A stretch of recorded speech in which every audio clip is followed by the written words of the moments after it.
If your dog climbs on you, they are trying to tell you something. And if you have ever pushed them off thinking they were just being annoying, clingy, or dramatic, you might have completely misunderstood one of the clearest messages they know how to send. Because when a dog suddenly plants both paws on your chest, drapes their whole body across your lap, wedges themselves against you on the couch, or tries to crawl as close to your face as physically possible, that is not random, and it is almost never just bad manners. Sometimes they are trying to calm you down. Sometimes they are trying to calm themselves down. Sometimes they are greeting you. Sometimes they are marking closeness. And sometimes, in rare cases, they may be reacting to something in your body that you have not noticed yet. By the end of this video, you are going to know exactly which version you might be looking at, and the final one is the one most owners dismiss far too quickly. Let's start with the version people feel in their chest before they understand it in their head. Your dog may climb on you because you are their safe place. Think about when this behavior gets strongest. A thunderstorm rolls in, fireworks start, a loud truck hits the street, a smoke alarm chirps in the middle of the night for no reason that feels acceptable to anyone. And suddenly your dog is on you, not beside you, on you. One owner described their Labrador trying to wedge himself behind them on the couch during a storm, not on their lap behind them, like if he could just get close enough to their body, the whole terrifying world might stop shaking. Most of us have seen some version of that. The storm hits, your dog is trembling, and you pull them a little closer and whisper something like, "You're okay, I got you." And somehow, weirdly, both of you feel better after. That is not your imagination. Research on dog-human attachment suggests dogs use trusted humans as a secure base, especially when they feel uncertain or scared. In other words, your presence changes how safe the world feels to them. So when your dog climbs on you in a fearful moment, they are not trying to dominate space. They are trying to get as close as possible to the one thing their brain trusts most. But here is where it gets interesting. Sometimes they climb on you when nothing obvious is wrong. No thunder, no fireworks, no visitor, no vacuum. You just sit down, and suddenly your dog is fully committed to becoming a weighted blanket with elbows. Why? Because your dog may not just be sensing fear. They may be sensing stress. If you had a bad day, if your breathing is shallow, if your body is tense, if your energy is off, your dog often notices before you've consciously named it yourself. Dogs respond to changes in our posture, pace, facial expression, and likely stress, related odor cues as well. So when your dog climbs right onto your chest or lap during those moments, they may not be asking for comfort. They may be offering contact. That pressure can be calming. In trained service work, deep pressure contact is a real grounding tool used by some dogs to help humans regulate during stress or overload.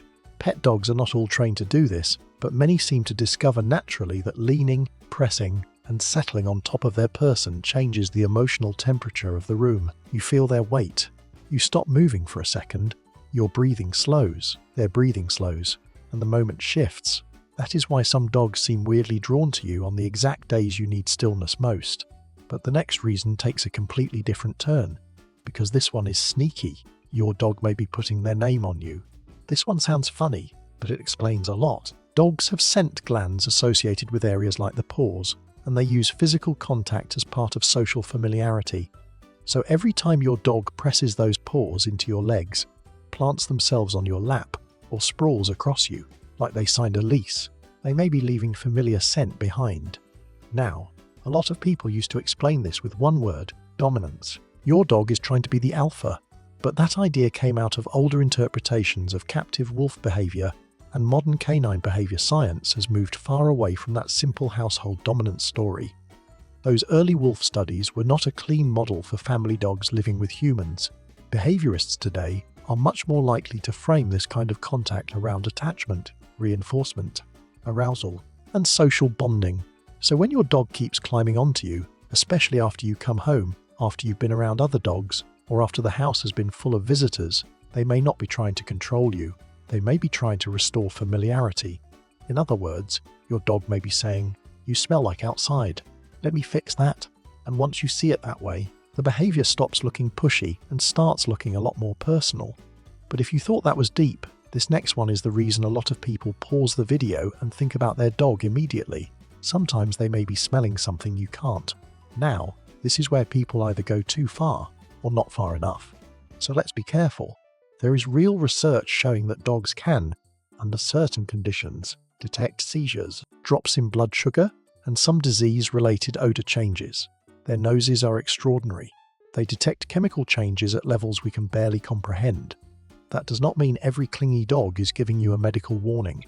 Most of the time, they are not. But if your dog suddenly becomes obsessed with climbing onto you when they never used to, or starts pressing into one specific part of your body, sniffing one area repeatedly, pawing at a single spot, refusing to leave your side, or becoming unusually agitated around you in a way that feels new, that is worth noting. Not to panic, just to pay attention, because your dog is already paying attention. And sometimes the biggest clue is not the behavior itself. It is the sudden change in pattern. If that made you think about your dog for a second, hold on to that thought, because the next reason is much sweeter, and honestly it explains a huge number of these moments. Sometimes they just want to see your face. Dogs greet socially from the front. They read expression, eye contact, mouth movement, breathing, and attention. The problem is, from a dog's point of view, you are absurdly tall. So when your dog climbs on you, sometimes they are not trying to take over your body, they are trying to get to eye level. That is it. They want to see your face because that is where the social information is. That is where the reunion happens. That is where they say, "Hello, I missed you. Let me check in." This is especially common after you've been gone. Even if gone just means you walked into the other room for 10 minutes. Your dog does not think in those neat human categories. You disappeared, and then you returned. That deserves inspection face to face, close enough to confirm, close enough to reconnect. That is why dogs often climb more when you first sit down after getting home. They are not just excited, they are trying to complete the greeting in the way dogs naturally do. And be honest, when your dog loses their mind because you came back from the mailbox like you survived a war, part of you loves it. We all do. Because somewhere in that chaos you can feel how much you matter to them. Now, this next reason is kind of on you. You probably taught them to do it. Think back to when your dog was little. The first time they climbed into your lap, what did you do? You laughed. You pet them. You held them there. You talked in that ridiculous voice we all use and pretend we don't use. And your dog learned fast. Climb on human equals attention. That is one of the clearest equations in the canine universe. And here is the thing most owners miss. Even now, if your dog is full grown and climbing on you, is no longer adorable from a structural engineering standpoint, your reactions may still be rewarding the behavior. Petting them rewards it. Laughing rewards it. Talking to them rewards it. Even that half serious, no, get down, while you are still making eye contact and touching them, can reward it. So when your dog slowly takes over the couch one body part at a time until you are pinned under 65 pounds of affection and poor boundaries, they may just be repeating a strategy that has worked beautifully for years. But not all climbing is learned behavior, and not all of it is stress. Sometimes it is simpler than that. Sometimes your dog climbs on you because closeness is the point. Dogs are social contact animals from the beginning of life. Warmth, pressure, touch, and body proximity all matter to them early on, and for many dogs that need for contact never disappears. It just gets transferred onto the people they trust most. That is why some dogs do not just sit next to you. They press against your ribs. They drape across your legs. They lie across your chest and let out one of those huge dramatic sighs like they have finally arrived at the only place in the house worth being. In those moments, your dog is usually not trying to ask for anything else. They are not angling for food. They are not plotting social domination. They are not manipulating you. They are choosing contact. And that choice means more than people think. Out of the couch, the dog bed, the rug, the sun spot on the floor, and every other place available to them, they picked your body. That is not convenience. That is bond. And there is one more distinction here that can completely change how you respond to this behavior. You have to watch the context. A relaxed dog who slowly melts onto your legs during a quiet evening is saying something very different from a trembling dog who scrambles onto your chest during fireworks. A dog who climbs toward your face when you come home is saying something different from a dog who suddenly fixates on one area of your abdomen every single night. The dog who casually sprawls on you after years of reinforcement is saying something different from a dog who has become intensely clingy out of nowhere. The movement may look the same. The meaning is not. That is why the smartest question is not, "Why does my dog climb on me?" It is, Why is my dog climbing on me right now? Right now, in this situation, with this body language, with this history, after this kind of day, in this emotional atmosphere? That is where the answer lives. So what is your dog trying to tell you when they climb on you?